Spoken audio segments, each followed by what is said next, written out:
안녕하십니까. 한겨레 캐스트 2013 주간 이슈 전망입니다. 저는 정치부 성원용입니다. 박근혜 대통령과 가까운 사람들을 정가에서는 친박이라고 합니다. 2007년 대선 후보 경선 때부터 박근혜 대통령을 도왔던 사람들, 그리고 2012년 대선에서 선거 캠프에 참여했던 사람들을 말합니다. 예를 들어 강창희 국회의장, 김기춘 청와대 비서실장, 그리고 새누리당 화성갑 공천을 받은 서청원 전 대표, 그리고 민화협 의장을 맡은 홍사덕 전 의원, 새누리당에서는 최경환 원내대표, 윤상현 원내수석 부대표, 이런 사람들이 대표적인 친박 인사들입니다.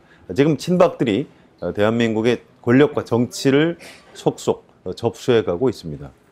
오늘은 친박들의 귀환이라는 정치 현상이 왜 나타나는 것인지, 박근혜 정권의 미래에 어떤 영향을 미칠 것인지 짚어보는 시간을 갖도록 하겠습니다.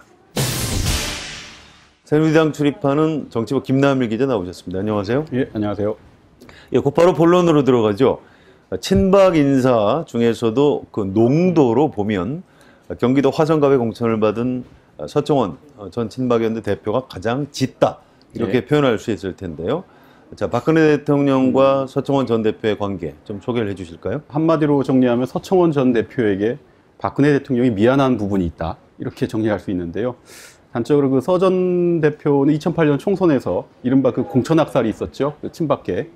그 당시 그 공천학살을 당한 친박계 인사들로 친박연대를 만들어 그 박 대통령이 정치적 버팀목을 구실을 한 적이 있었습니다. 그때 이제 서 전 대표가 출마 후보자들에게 한 30억 되는 돈을 특별담비 명목으로 받았었는데요. 그것이 이른바 공천원금 사건으로 비화되면서 이제 옥살이를 하게 됐습니다. 이번 공천이 그에 대한 일종의 보은 아니냐, 뭐 성의 표시 아니냐라는 얘기가 나오고 있고요. 여기에 그 서 전 대표와 박근혜 대통령 사이에 뭔가 의리로 얽힌 또 이런 얘기가 나오는데요. 박근혜 대통령은 뭐 알려지다시피 의리를 굉장히 강조하는 편입니다. 그 박 대통령이 그 한나라당 비상대책위원장 시절인 2011년 12월에 그 서청원 전 의원이 이끄는 그 청선회라는 모임이 있습니다. 그 송년 모임에 참석해서 이런 말을 했는데요. 직접 참석한 거 아니고 메시지를 보냈죠. 유정복 전 의원을 통해서 뭐 메시지를 전했는데, 이때 했던 말이 의리가 없으면 인간도 아니다. 네. 굉장히 어떻게 보면 무서운 말이기도 한데요. 예, 강렬한 그런 발언이었죠. 그 여기에 대한 화답인지 아니면은 서 전 대표도 어떤 박 대통령에게 채무이행을 요구하는 것인지 몰라도 최근 그 재보선 출마를 앞두고 펴낸 그 서 전 대표의 평전격인 책 제목이 우정은 변치 않을 때 아름답다, 이런 책입니다. 이게 이제 그 아까 말씀드렸던 그 공천원금 사건 옥살이를 마치면서 나와서 이제 첫 일성, 이런 표현이었는데요. 애초 그 책 제목을 빚 갚으러 왔습니다로 원래 정하려고 했다고 하는데요. 그러니까 그 의미는 아마 미루어 해석하면 충분히 어떻게 그 서 전 대표와 박근혜 대통령과의 관계를 갖다 짐작할 수 있을 듯합니다. 예, 보통 사이는 아닌 것 같네요. 예. 자, 서청원 전 대표가 그 전에 그 한나라당 대표 시절에 차떼기 사건하고 관련이 있고요.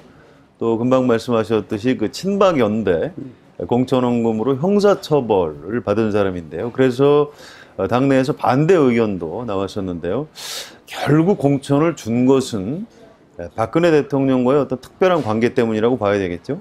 예, 그 서청원 전 대표 같은 경우 뭐 해명은 어쨌든 개인적으로 착복한 것은 아니고 어쨌든 그 당으로 받은 정치를 위해 이런 거라고 이제 해명을 하면서 정치보복이다, 한마디로 이명박 대통령, 이렇게 주장을 하고 있는데요. 이런 상황에서 이례적으로 일부 새누리당 소장파 의원들이 서청원 전 대표 공천을 반대하는 기자회견을 하기도 했었습니다. 그런데도 어쨌든 공천 결정이 나온 데는 앞서 말씀드린 것처럼 뭔가 의리로 얽힌 특별한 박 대통령의 관계가 작용했다고 보는, 뭐 이런 데는 뭐 새누리당 내에서도 이견은 없는 상황입니다. 최근에 그 야당에서 문제 제기하는 걸 보니까 서청원 전 대표의 그 아들 낙하산 취업, 그리고 딸이 뭐 부정 입학 사건에 연루가 됐다, 이런 얘기도 있던데요. 무슨 사건인지 간단히 좀 설명을 해주실까요? 둘 다 저 김기식 민주당 의원이 이제 제기한 뭐 의혹들인데요. 뭐 하나는 사실이고요.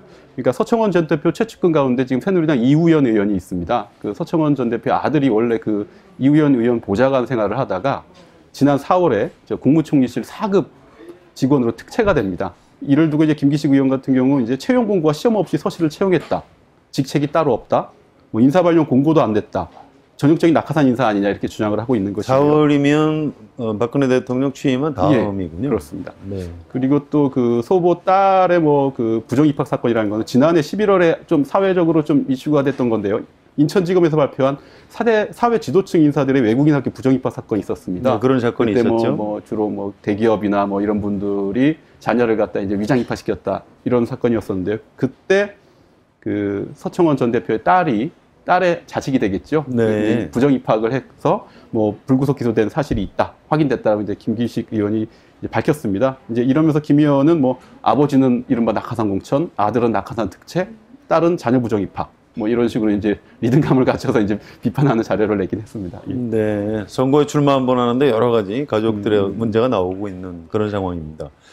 자, 서청원 전 대표가 공천을 받으니까 민주당에서는 손학규 전 대표가 출마해야 한다 이런 얘기가 나오다가 최종적으로 이제 출마하지 않기로 결정이 됐는데요.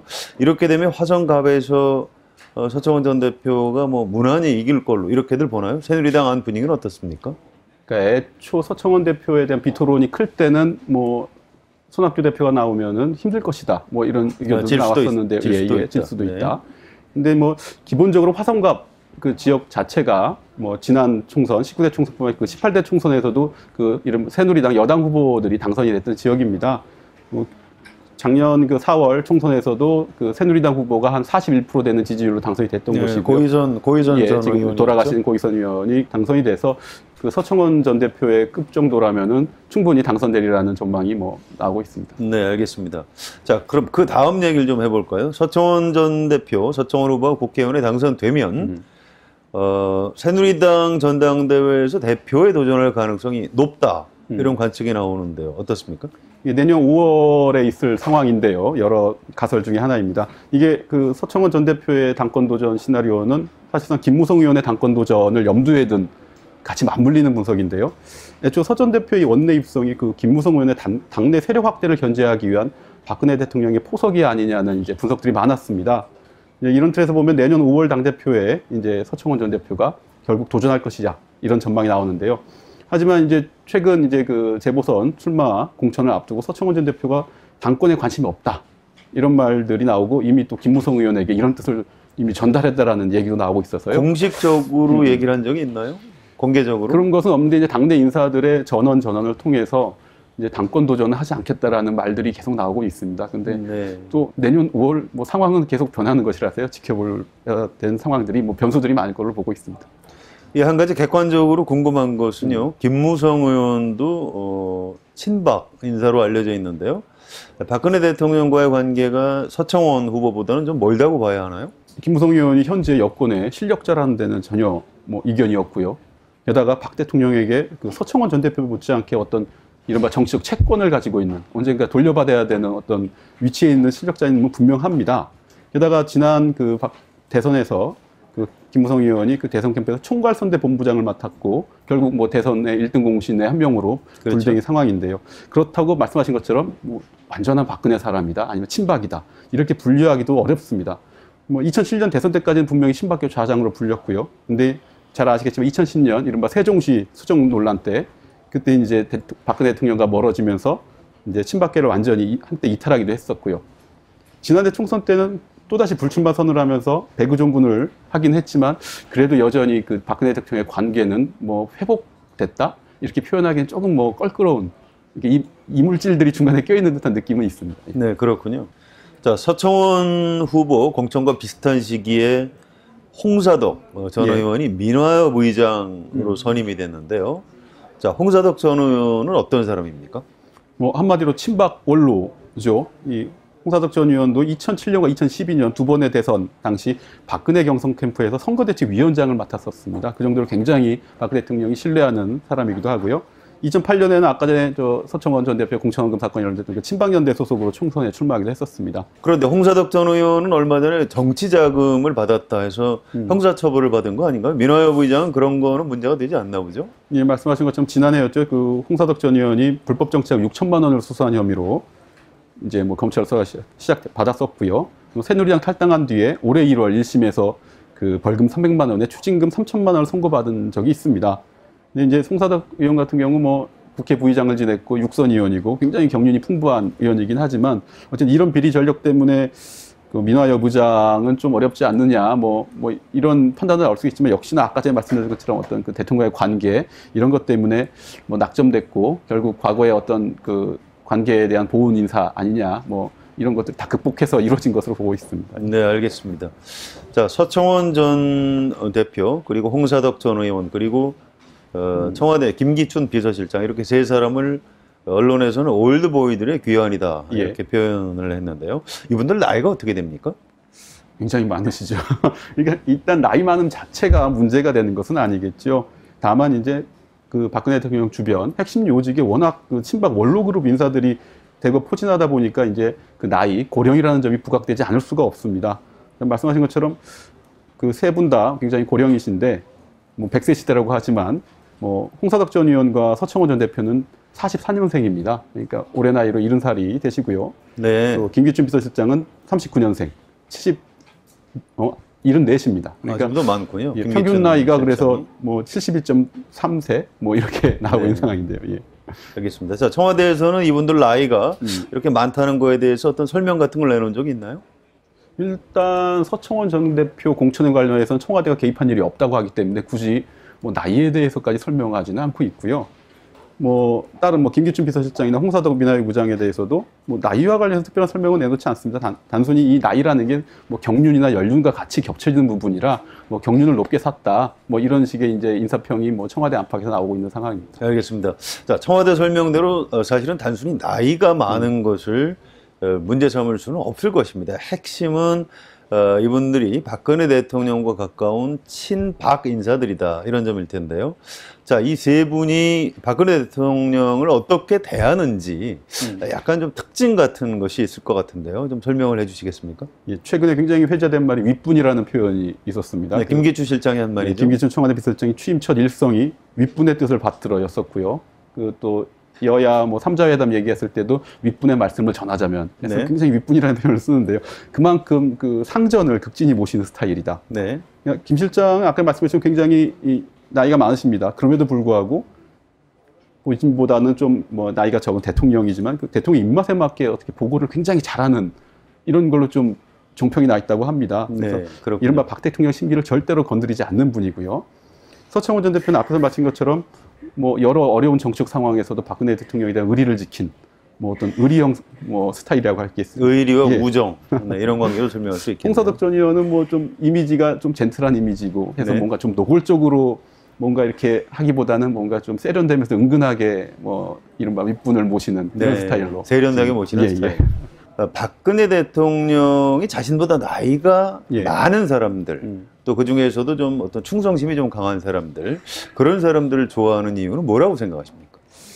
뭐 여러 의견들을 좀 주변에서 좀 어떻게 보시느냐 여쭤보고 들어보면은 아무래도 좀 정치를 처음 접하고 주변에서 보고 배운 게 아마도 그 1970년대 청와대 아버지 박정희 대통령 시절에 그 보고 배운 정치가 지금도 좀 작용하는 거 아니냐 이런 좀 의구심을 던진 분들이 있습니다. 네. 그 당시 뭐 20대였을 박근혜 대통령인데요. 그때 주변에 워낙 뭐 본인보다 나이도 많고 어떻게 보면 정치 엘리트들 이 주변 참모진으로 배치된 청와대에서 어떤 살면서 계속 그런 식의 정치를 접하다 보니 그런 게 은연중에 지금도 계속 작동을 하는 거 아니냐 이렇게 준 보는 의견들이 있습니다. 그렇군요. 알겠습니다.